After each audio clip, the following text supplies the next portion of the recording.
Hello friends, எல்லோருக்கும் வணக்கம். Welcome to history channel. So அந்த ஹிஸ்ட்ரி சேனலில் பார்த்தீங்கன்னா இம்பார்ட்டண்டான ஹிஸ்ட்ரி வீடியோஸ், நியூஸஸ் வீடியோஸ் எல்லாமே நான் அப்டேட் பண்ணிகிட்ருக்கிறேன். ஸோ இந்த வீடியோவில் பார்த்தீங்கன்னா ஒரு ஹிஸ்ட்ரி வீடியோ, ஒரு கம்பெனியோட ஹிஸ்ட்ரி வீடியோ தான் அப்டேட் பண்ண இருக்கிறேன். ஸோ என்ன கம்பெனி அப்படின்னு சொல்லி பார்க்கும்போது ஹேவல்ஸோட ஹிஸ்ட்ரி வீடியோ தான் அப்டேட் பண்ண இருக்கிறேன். ஸோ ஒரு நபர் பார்த்தீங்கன்னா 21 வயசில் அவர்கிட்ட ஒரு 10,000 ரூபா சேவிங்ஸ் இருக்குது. ஸோ அந்த 10,000 சேவிங்ஸ் வச்சு அவர் பஞ்சாப்லேருந்து டெல்லிக்கு மூவ் ஆகுறாரு. டெல்லியிலேருந்து பார்த்தீங்கன்னா அந்த 10,000 ரூபாயை வச்சு எலக்ட்ரிக்கல் ட்ரேடிங் பிஸ்னஸ் ஸ்டார்ட் பண்ணி அதுலேருந்து பார்த்தீங்கன்னா ஒரு 80,000 கோடி சாம்ராஜ்யத்தை உருவாக்கின கதை தான் இந்த வீடியோவில் ஃபுல் அண்ட் ஃபுல் பார்த்தீங்கன்னா நான் டிஸ்கஸ் பண்ண இருக்கிறேன். ஹேவல்ஸ் அப்படிங்கிற கம்பெனி உங்கள் எல்லாத்துக்குமே தெரியும். குறிப்பாட்டு எலக்ட்ரிக் ப்ராடக்ட்ஸ், கேபிள்ஸ், ஒயர்ஸ், சுவிட்ச் கியர்ஸ், இது போக அவங்க வந்து மேனுஃபேக்சரும் பண்ணுறாங்க, இந்த ப்ராடக்ட்ஸை டிஸ்ட்ரிபியூஷனும் பண்ணுறாங்க. அவங்களுக்குன்னு சில டீலர்ஸ் இருக்குது, கஸ்டமர்ஸ் இருக்கிறாங்க. அது போக ஏர் கண்டிஷனர் பிஸ்னஸும் இப்போ இறங்கியிருக்கிறாங்க.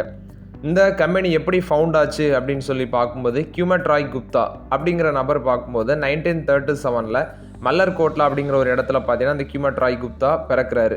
ஸோ இவர் வந்து எந்த பஞ்சாப், அதாவது மல்லர்கோட்லா அப்படிங்கிற இடம் வந்து பஞ்சாபில் இருக்குது. பஞ்சாப்னா அன்டிவைடட் பஞ்சாப், மல்லர்கோட்லா அப்படிங்கிற இடத்துல பிறக்கிறாரு பஞ்சாபில். 21 வயசு இவருக்கு ஆகுது. அந்த டைமில் இவர் பஞ்சாபில் ஒரு ஸ்கூல் டீச்சராக இருக்கிறாரு. ஸோ இவரோட படிப்பு, அவரோட அந்த ஸ்கூல் டீச்சிங் எல்லாமே விட்டுக்கிட்டு 21 இயர்ஸில் பார்க்கும்போது 1958 எங்கே மூவ் ஆகுறாரு அப்படின்னா டெல்லிக்கு மூவ் ஆகுறாரு பஞ்சாப்லேருந்து. அதாவது அன்டிவைடட் பஞ்சாப் மலர்கோட்லா அப்படிங்கிற ஒரு இடத்துல 1937 இந்த கியூமெட் ராய் குப்தா பிறக்கிறாரு. 21 வயசில் ஒரு ஸ்கூல் டீச்சராக இருக்கிறாரு. ஸோ பஞ்சாப்லேருந்து டெல்லிக்கு 1958 பார்த்தீங்கன்னா மூவ் ஆகுறாரு. எதுக்குன்னா எலக்ட்ரிக்கல் குட்ஸ் ட்ரேடிங் பிஸ்னஸ் வந்து ஸ்டார்ட் பண்ணுறதுக்கு. இவர் வந்து குப்தாஜி கம்பெனி அப்படிங்கிற ஒரு கம்பெனி வந்து பார்த்தீங்கன்னா பஹிராத் பேலஸ் அங்கே வந்து ஸ்டார்ட் பண்ணுறாரு. குறிப்பாட்டு wholesale market in old Delhi. So இவர் பஞ்சாப்லேருந்து டெல்லிக்கு மூவ் ஆகும்போது இவருக்கு கைவசம் இருக்கிறது வெறும் 10,000 ரூபா சேவிங்ஸு. அந்த 10,000 ரூபா சேவிங்ஸ் வச்சு தான் பார்த்தீங்கன்னா இவர் வந்து பிஸ்னஸே ஸ்டார்ட் பண்ணுறாரு. டெல்லியில் பஹிராத் பேலஸ் அப்படிங்கிற இடத்துல அவரோட எலக்ட்ரிக்கல் ஹோல்சேல் மார்க்கெட்டு, குறிப்பாட்டு அது வந்து எலக்ட்ரிக்கல் ஹோல்சேல் மார்க்கெட்டுக்கு புகழ்பெற்ற இடம் அந்த ஓல்டு டெல்லியில். ஸோ 10,000 ரூபா தான் இவர் கைவசம் இருக்குது. இவர் அந்த எலக்ட்ரிக்கல் ட்ரேடிங் பிஸ்னஸ் அங்கே பண்ணுறாரு. பக்கத்தில் நிறைய ஹோல்சேல் மார்க்கெட் இருக்குது. இன்னொன்று, கஸ்டமரை கைவசம் வைக்கிறதும் ரொம்பவே கஷ்டம். ஏன்னா இவர் ஒரு ஸ்மால் ட்ரேடர் தான். பிக்கஸ்ட் சேலஞ்சஸே பார்க்கும்போது மார்க்கெட்டில் பார்த்தீங்கன்னா கஸ்டமர்ஸுக்கு செவரல் அல்டர்னேட்டிவ்ஸ் இருக்கிறாங்க பக்கத்தில். ஸோ கஸ்டமர்ஸை எப்படி கேப்சர் பண்ணணும், அதாவது ப்ராடக்ட் அவைலபிலிட்டி எப்பவும் இருக்கணும், கஸ்டமர்கிட்ட நல்ல ரிலேஷன்ஷிப் இருக்கணும், ப்ளஸ் ஒரு ரியலபிலிட்டி இருக்கணும். ஸோ அதை ஃபோக்கஸ் பண்ணி வந்து பார்த்தீங்கன்னா ஒரு பிஸ்னஸ் பண்ணார். ஸ்டார்டிங்கில் வெறும் 10,000 வச்சு ஒரு ஸ்மால் ட்ரேடராக இருக்கிறாரு. 1971 இவர் என்ன பண்ணார் அப்படின்னு சொல்லி பார்க்கும்போது ஹேவல்ஸ் அப்படிங்கிற ஒரு கம்பெனியை வந்து பார்த்தீங்கன்னா அது வந்து ஹேவல்ஸ் அப்படிங்கிற முன்னாடி அவர் 1971 அக்யூஷன் பண்ணும்போதே அது ஹேவல்ஸ் தான் நேம் இருந்திருக்கு. ஒரு டெல்லி பேஸ்டு பிஸ்னஸ்மேன் ஹேவலி ராம் காந்தி அவர்கிட்ட வந்து அந்த கம்பெனியை ஜஸ்ட் ஒரு 7 lakhக்கு வாங்கியிருக்கிறாரு. 1971 ஹேவல்ஸ் அப்படிங்கிற கம்பெனியை டெல்லி பேஸ்டு பிஸ்னஸ்மேன் ஹேவலி ராம் காந்திகிட்ட வந்து 7 lakhக்கு வாங்கியிருக்கிறாரு. ஸோ இவங்களும் பார்த்தீங்கன்னா இவர் வந்து எலக்ட்ரிக்கல் குட்ஸ் ட்ரேடிங் இது பண்ணிட்டு இருக்கிறாங்க. ஸோ அவங்களும் கிட்டத்தட்ட அந்த மாதிரி ஒரு பிஸ்னஸில் தான் இருந்திருக்கிறாங்க. ஹேவல்ஸ் அதுக்கு வந்து பிராண்ட் இருந்திருக்கு, அந்த பிராண்ட் நேம் வந்து ஹேவல்ஸ்னு இருந்திருக்கு. 7 lakhக்கு இவர் அக்யூஷன் பண்ணிட்டாரு. 1983 என்ன பண்ணுறாங்க அப்படின்னா கம்பெனிஸ் ஆக்ட் படி இந்த கம்பெனியை வந்து இன்கார்பரேட் பண்ணுறாங்க. ஹேவல்ஸ் இந்தியா பிரைவேட் லிமிடெட் அப்படின்னு சொல்லி இன்கார்பரேட் பண்ணுறாங்க 1983 ஆகஸ்ட் 8 பார்த்தீங்கன்னா இதை இன்கார்பரேட் பண்ணுறாங்க.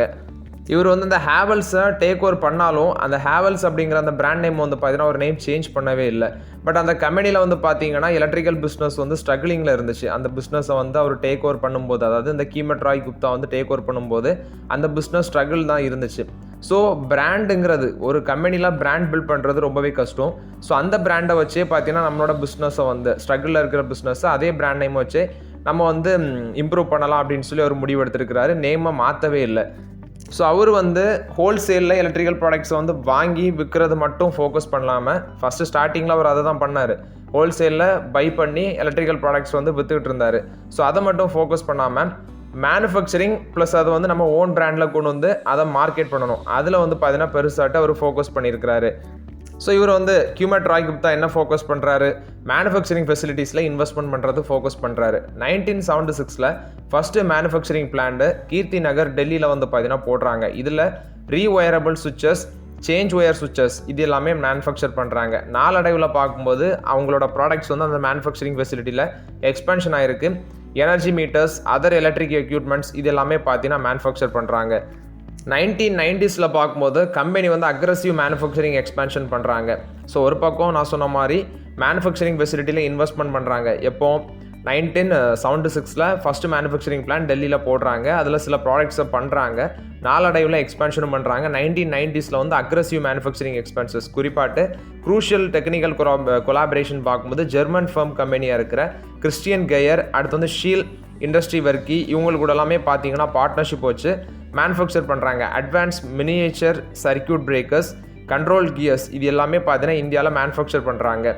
அட்வான்ஸ் டெக்னிக்கல் மேனுஃபேக்சரிங் 1993 பார்க்கும்போது இந்த ஹேவல்ஸ் இந்தியா பார்த்தீங்கன்னா ஐபிஓ வராங்க. 1993 பார்க்கும்போது ஹேவல்ஸ் இந்தியா ஐபிஓ வந்து போத் என்எஸ்சி அண்ட் பிஎஸ்சியில் வந்து லிஸ்ட் பண்ணுறாங்க.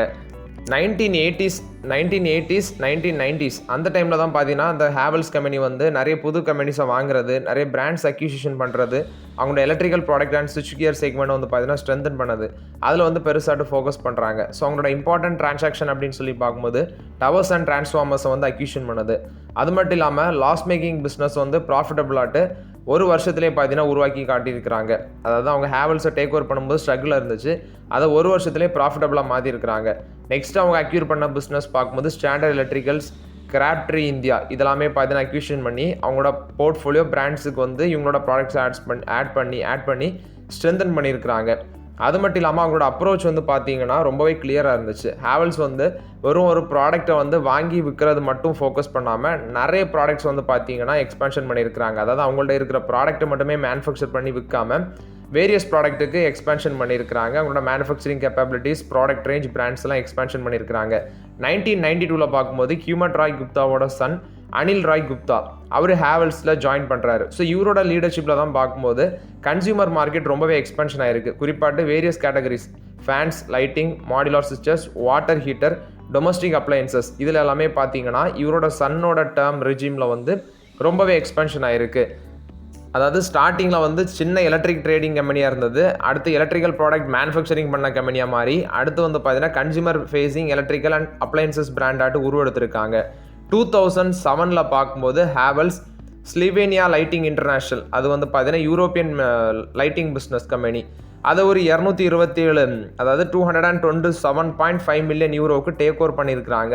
அந்த டைம்லேயே இந்தியன் கரன்சி வேல்யூவில் 1400 கோடி அதோட வேல்யூ. அந்த டைம்லேயே 2007 அதோட வேல்யூ 1400 கோடி அப்படின்னு சொல்கிறாங்க. யூரோப்பியன் பிஸ்னஸான அந்த ஸ்லிவேனியாவை வந்து பார்த்தீங்கன்னா இவங்க டேக் ஓவர் பண்ணுறாங்க. டேக் ஓவர் பண்ணாலும் என்ன ஒரு பிரச்சனைனா 2007 டேக் ஓவர் பண்ணுறாங்க. 2018 வந்து குளோபல் ஃபைனான்ஷியல் கிரைசிஸ் வருது. ஸோ அவங்க டேக் ஓவர் பண்ணாலும் இங்கே பெருசாட்டு வந்து பார்த்தீங்கன்னா க்ரோத் ஸ்டோரி இல்லை அந்த லைட்டிங் பிஸ்னஸில். குறிப்பாக அது ஒரு இன்டர்நேஷ்னல் பிஸ்னஸ். ஸ்லிவேனியாவோட பெர்ஃபார்மன்ஸ் குளோபல் கிரைசிஸ்னால இவங்களோட பிஸ்னஸில் ப்ரெஷரை க்ரியேட் பண்ணியிருக்கு அப்படின்னு சொல்லி அப்டேட் கொடுத்துருக்காங்க. இருந்தாலும் அவங்களோட என்டையர் இன்டர்நேஷ்னல் பிஸ்னஸை வந்து அங்கே கண்டினியூ பண்ணிட்டு தான் இருந்திருக்கிறாங்க. 2016 வந்து என்ன முடிவு எடுத்திருக்காங்க அப்படின்னா 80% ஆஃப் தான் அந்த லைட்டிங் பிஸ்னஸை வந்து ஷாங்காய் ஃபிலோ அக்கோஸ்டிக்ஸ் அதுக்கு வந்து பார்த்தீங்கன்னா விற்றுருக்காங்க. ஹேவல்ஸ் வந்து 80% ஆஃப் த ஸ்டேக்கு வந்து லைட்டிங் பிஸ்னஸில் வந்து ஷாங்காய் ஃபிலோ அக்கோஸ்டிக்ஸ் அப்படிங்கிற கம்பெனிக்கு விற்றுருக்காங்க. 2014 பார்க்கும்போது ஹியூமன் ராய் குப்தா வந்து பார்த்தீங்கன்னா பாசஸ் ஆகுறாரு, அதாவது இறந்து போயிடுறாரு. அதுக்கப்புறம் அவரோட சன் பார்க்கும்போது அனில் ராய் குப்தா அவர் தான் பெருசாட்டு வந்து பார்த்தீங்கன்னா ஸ்ட்ராட்டஜிக் அக்யூசிஷன், நெக்ஸ்ட் வந்து சேர்மன் அண்ட் மேனேஜிங் டைரக்டராக மாறி இருக்கிறாங்க. குறிப்பாட்டு கன்சியூமர் ஃபோக்கஸில் ரொம்பவே ஃபோக்கஸ் பண்ணியிருக்கிறாங்க. அடுத்து அவங்களோட ஹோம் டியூரபிள்ஸை வந்து எக்ஸ்பேன்ஷன் பண்ணியிருக்கிறாங்க. 2017 லைலாட் எலக்ட்ரிக்கை வந்து 1600 கோடிக்கு வந்து பார்த்தீங்கன்னா டேக் ஓவர் பண்ணியிருக்கிறாங்க. குறிப்பாட்டு இது வந்து ஒரு கன்சியூமர் டியூரபிள் பிஸ்னஸ். இந்த லைலாட் எலக்ட்ரிக்கு அதை வந்து 1600 கோடி கொடுத்து 2017 வந்து பார்த்தீங்கன்னா டேக் ஓவர் பண்ணியிருக்கிறாங்க. ஹை காம்படிட்டிவ் மார்க்கெட்டுக்குள்ளே என்ட்ரி கொடுத்துருக்காங்க. Conditioner, air conditioner, television, washing machine இதை ஃபோக்கஸ் பண்ணி இந்த மார்க்கெட்டுக்குள்ளே இது ரொம்பவே காம்படிட்டிவ். ஸோ அதில் பார்த்தீங்கன்னா என்ட்ரி கொடுத்துருக்காங்க. அது மட்டும் இல்லாமல் 2016 அவங்க அந்த லைட்டிங் பிஸ்னஸை வந்து 80% விற்றாங்க அப்படின்னு சொல்லி சொன்னேன். அதுவும் குப்தாவோட ஒன் ஆஃப் த பிஸ்னஸ் ஃபிலாசாஃபியாக இருந்திருக்கு. அது மட்டும் இல்லாமல் இன்டர்நேஷ்னல் பிஸ்னஸை வந்து பார்த்தீங்கன்னா அந்த டைமில் அவங்க எக்ஸிட் பண்ணுறதுக்கு தான் விரும்பி இருக்கிறாங்க. குறிப்பாட்டு இந்தியாவில் நல்ல ஒரு ஆப்பர்ச்சுனிட்டி இருக்குது, ஸோ இந்தியன் மார்க்கெட்டே ஃபோக்கஸ் பண்ணுறது பெட்டர் அப்படின்னு சொல்லி ஃபீல் பண்ணியிருக்கிறாங்க. 2017 நான் சொன்ன மாதிரி லைலாட் எலக்ட்ரிக் அண்ட் இன்ஜினியரிங் அதை வந்து 1600க்கு டேக் ஓவர் பண்ணுறாங்க. Air conditioner, washing machine, refrigerator, television இதில் பெருசாட்டு எக்ஸ்பென்ஷன் ஆகிருக்கு. ஒரு பக்கம் ஹேவல்ஸ் வந்து ட்ரெடிஷ்னல் எலக்ட்ரிக்கல் ப்ராடக்ட்ஸும் பார்த்தீங்கன்னா எக்ஸ்பென்ஷன் பண்ணியிருக்கிறாங்க. ஹியூமன் ராய் குப்தா 77 வயசில் இறந்துருக்கிறாரு. ஸோ ஹேவல்ஸ் அப்படிங்கிற ஒரு கம்பெனி இன்றைக்கி நமக்கு எல்லாத்துக்குமே தெரியுது. குறிப்பாட்டு அவங்க வேரியஸ் ப்ராடக்ட்ஸில் இருக்கிறாங்க, electrical related products. First starting பார்க்கும்போது ஒரு 21 வயசு ஸ்கூல் டீச்சர் பார்த்தீங்கன்னா பஞ்சாப்லேருந்து டெல்லிக்கு மூவ் ஆகி அங்கே குறிப்பாட்டு டெல்லியில் ஒரு ஓல்டு டெல்லியில் ஹோல்சேல் மார்க்கெட் புகழ்பெற்ற இடத்துல வந்து பார்த்தீங்கன்னா அவரோட எலக்ட்ரிக்கல் ட்ரேடிங் பிஸ்னஸை ஸ்டார்ட் பண்ணி குறிப்பாட்டு ரொம்பவே காம்படிட்டிவான மார்க்கெட்டில் ஒரு சின்ன ஸ்மால் ட்ரேடிங் பிஸ்னஸ் ஸ்டார்ட் பண்ணி அதுலேருந்து பார்த்தீங்கன்னா ஒரு ஹேவல்ஸ் அப்படிங்கிற பிராண்டை 7 lakhsக்கு டேக் ஓவர் பண்ணி மேனுஃபேக்சரிங் கம்பெனி போட்டு அதை மார்க்கெட் பண்ணி அதுக்கப்புறம் நிறைய கம்பெனியை அக்யூசிஷன் பண்ணி ஸோ அது மாதிரி அவரோட பிஸ்னஸை எக்ஸ்பென்ஷன் பண்ணியிருக்கிறாரு. இப்போ சக்ஸஸ்ஃபுல்லாக அவரோட பையன் எடுத்து பார்த்தீங்கன்னா ரன் பண்ணிட்டு இருக்கிறாங்க. ஸோ 10,000 ஸ்டார்ட் பண்ண கம்பெனி இன்றைக்கி 80,000 கோடி வேல்யூன்னு சொல்கிறாங்க. ஹேவல்ஸ் கிட்டத்தட்ட இப்போ என்னென்ன ப்ராடக்ட்ஸ் வச்சுருக்காங்க, கேபிள், ஒயர், சுவிட்ச் gear, fans, lighting, air conditioner, water heater, other consumer appliances. அது மட்டும் இல்லாமல் அவங்களோட பிராண்ட்ஸ்னு பார்க்கும்போது ஹேவல்ஸ் இருக்குது, லாய்லாய்ட் இருக்குது, கிராப்ட்ரி இருக்குது, ஸ்டாண்டர்ட் இருக்குது. இதெல்லாமே அவங்களோட பிராண்டாக இருக்குது. இதில் வந்து எல்லாமே அவங்க அக்யூஷன் பண்ண பிராண்டு தான். ஹேவல்ஸு, லாய்லாய்டு, கிராப்ட்ரி, ஸ்டாண்டர்ட் எல்லாமே அவங்க வந்து அக்யூஷன் பண்ண பிராண்டு தான். ஸோ இந்த வீடியோ உங்களுக்கு யூஸ்ஃபுல்லாக இருக்கும்னு நினைக்கிறேன். யூஸ்ஃபுல்லாக இருந்துச்சுன்னா லைக் பண்ணுங்கள், சப்ஸ்கிரைப் பண்ணுங்கள், கமெண்ட் பண்ணுங்கள். Okay friends, thank you.